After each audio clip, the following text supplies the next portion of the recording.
Hello दोस्तों, नमस्कार। Welcome to Chandra institute. आज का हमारा टॉपिक है भारत का संवैधानिक इतिहास। इसके पहले भी हम लोगों ने कई सारे संवैधानिक इतिहास पर हम लोगों ने चर्चा किया हुआ था।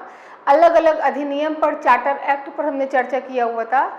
आज का जो हमारा टॉपिक है वो है, आप नोट कर लीजिए, ब्रिटिश शासन के अधीन संवैधानिक विकास। ठीक है, अभी तक आप क्या पढ़ रहे थे कि कंपनी के अधीन संवैधानिक विकास आप पढ़ रहे थे, और आज का टॉपिक है ब्रिटिश शासन के अधीन भारत का संवैधानिक विकास। ठीक है, तो इसको समझ लीजिए। देखिए हुआ क्या था कि यहाँ पे हम पढ़ेंगे सबसे पहले भारत शासन अधिनियम 1858। ठीक है, आप पहले इसका स्क्रीनशॉट ले लीजिए। भारत शासन अधिनियम 1858।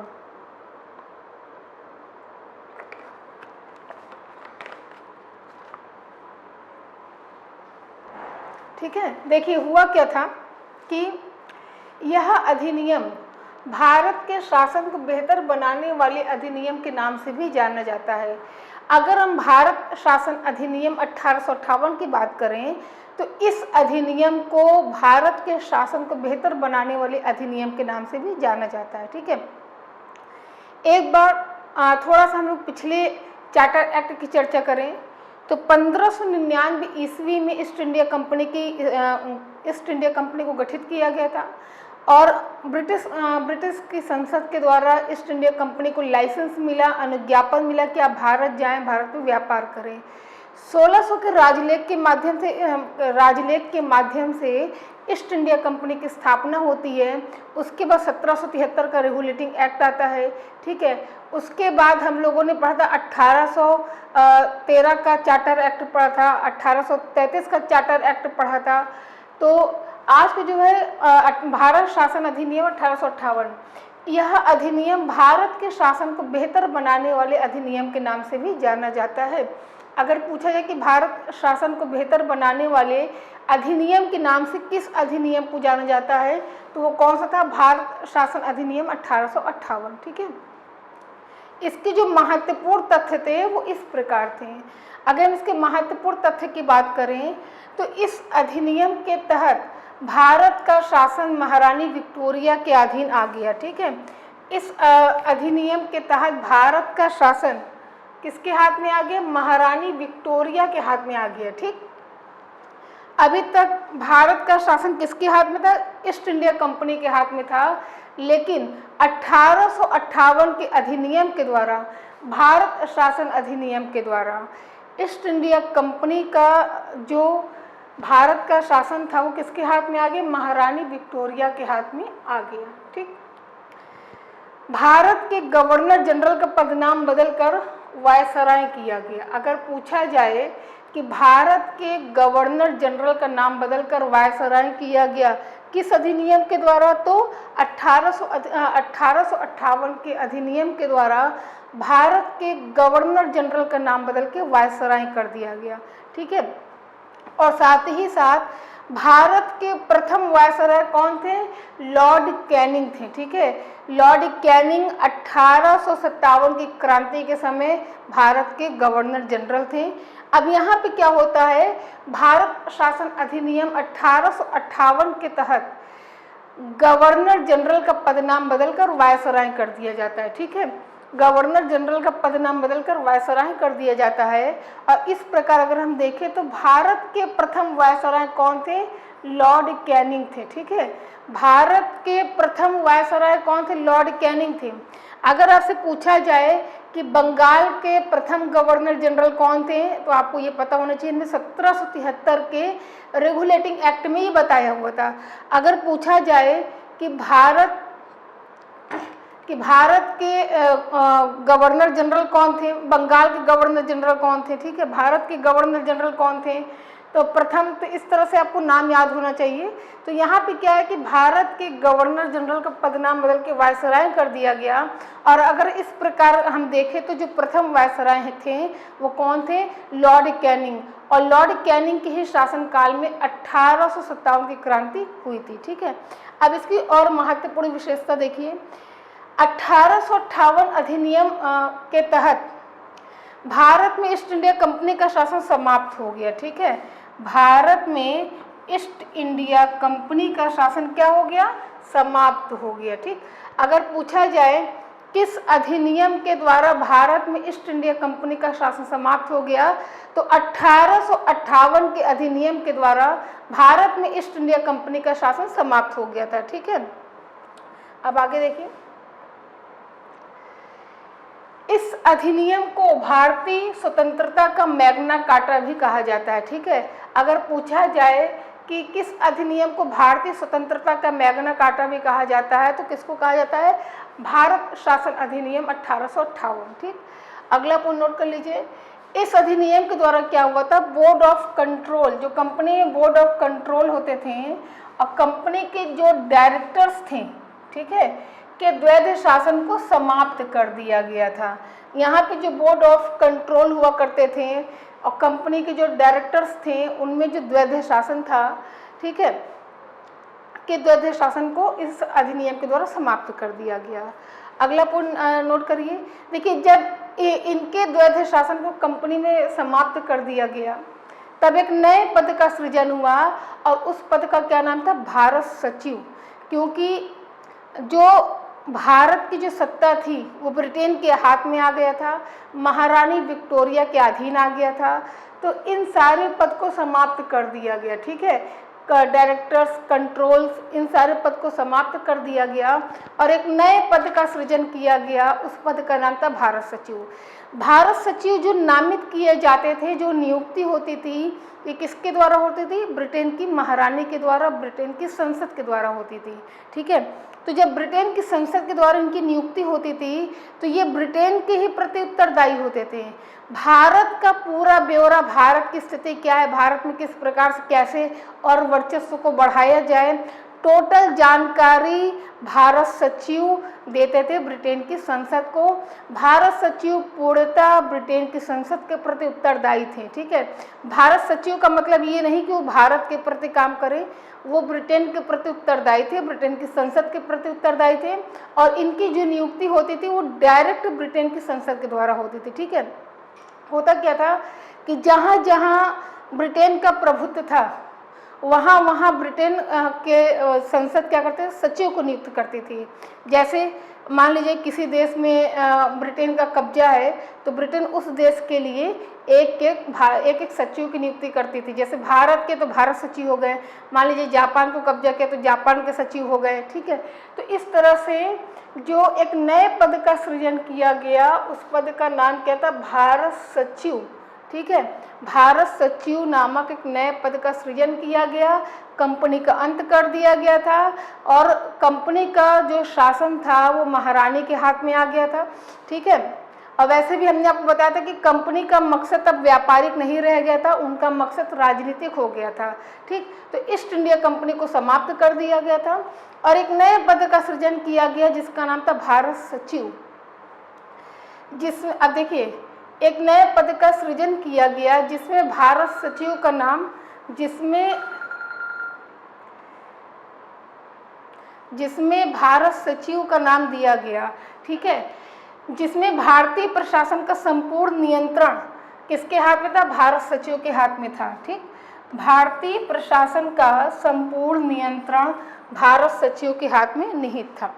ठीक है, तो अगला पॉइंट नोट कर लीजिए, भारत सचिव की सहायता के लिए 15 सदस्यीय परिषद का गठन किया गया। ठीक, भारत सचिव की सहायता के लिए देखिए कंपनी का शासन समाप्त कर दिया गया और भारत का जो शासन था ब्रिटेन के हाथ में आ गया।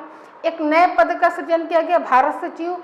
भारत सचिव को परामर्श देने के लिए एक 15 सदस्यीय परिषद का गठन किया गया। ठीक है, यह परिषद एक सलाहकार समिति की तरह कार्य करती थी।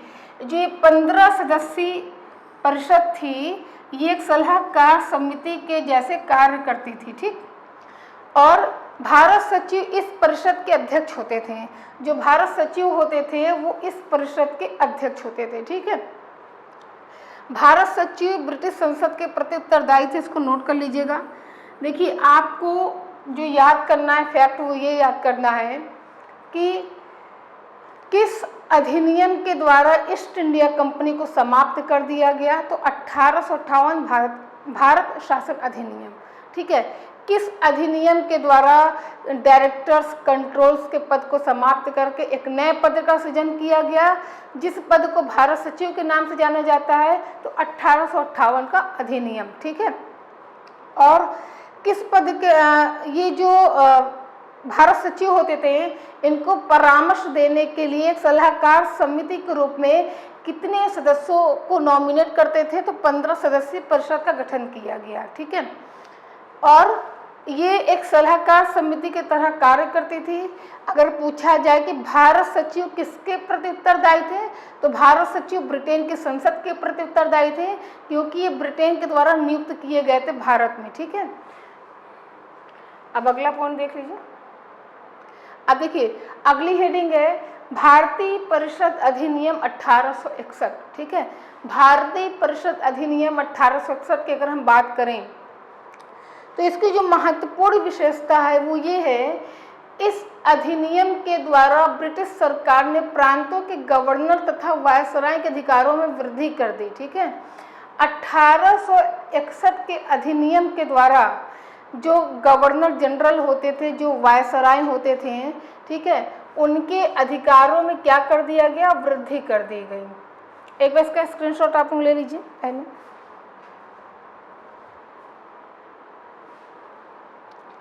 उनके अधिकारों में वृद्धि कर दी गई और विधान परिषद का विस्तार कर दिया गया। ठीक है, और विधान परिषद का विस्तार भी किया गया। ठीक,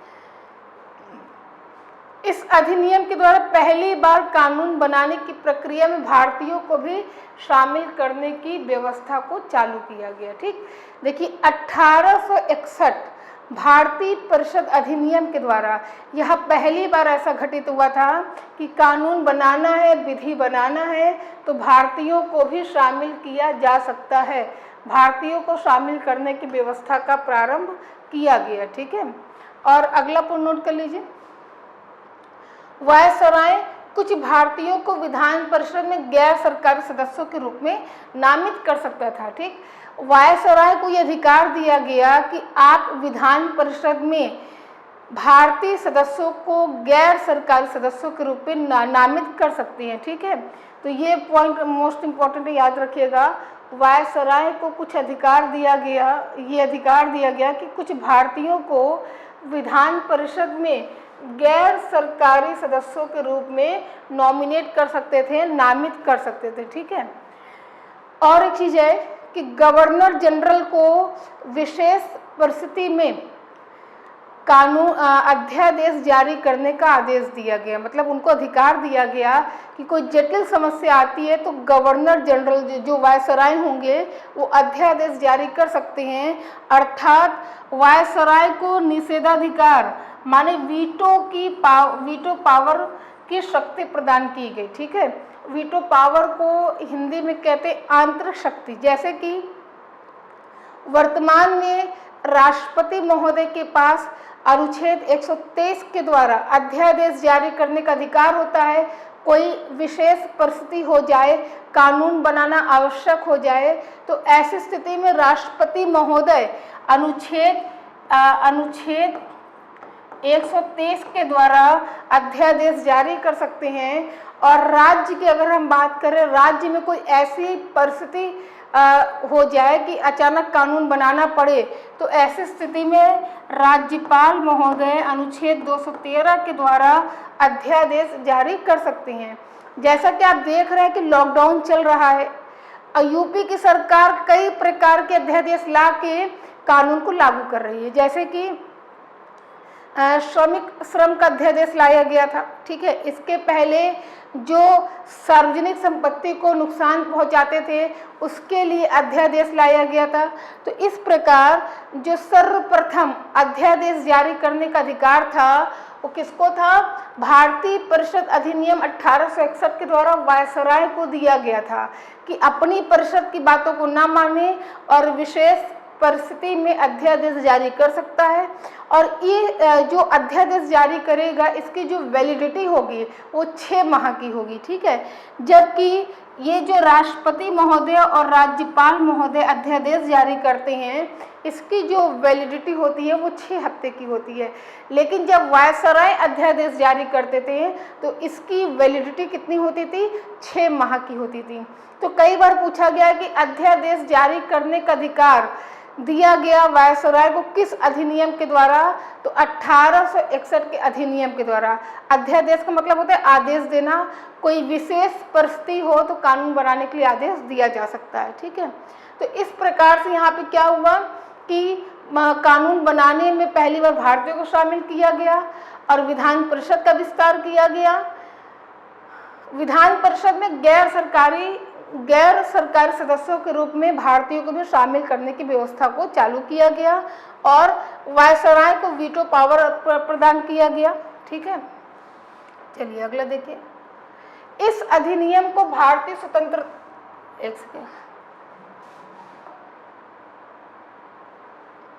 वायसराय आपात स्थिति में अपने परिषद की सहमति के बिना अध्यादेश जारी कर सकता है। देखिए अभी हमने आपको इसी के बारे में बताया था कि वायसराय को यह अधिकार है कि वह अध्यादेश जारी कर सकता है, ठीक है। वायसराय अध्यादेश जारी कर सकता है और ऐसे अध्यादेश की जो अवधि होगी वो 6 माह की होगी, ठीक। ये भी पूछा गया यूपी पीसीएस में कई बार ये प्रश्न पूछा गया है कि वायसराय को अध्यादेश जारी करने का अधिकार किस भारतीय परिषद अधिनियम के द्वारा दिया गया, तो 1861 के द्वारा किया गया। और जो अध्यादेश वायसराय जारी करते थे उसकी वैलिडिटी क्या होती थी, समय सीमा क्या होती थी, अवधि क्या होती थी, तो 6 माह तक होती थी, ठीक है।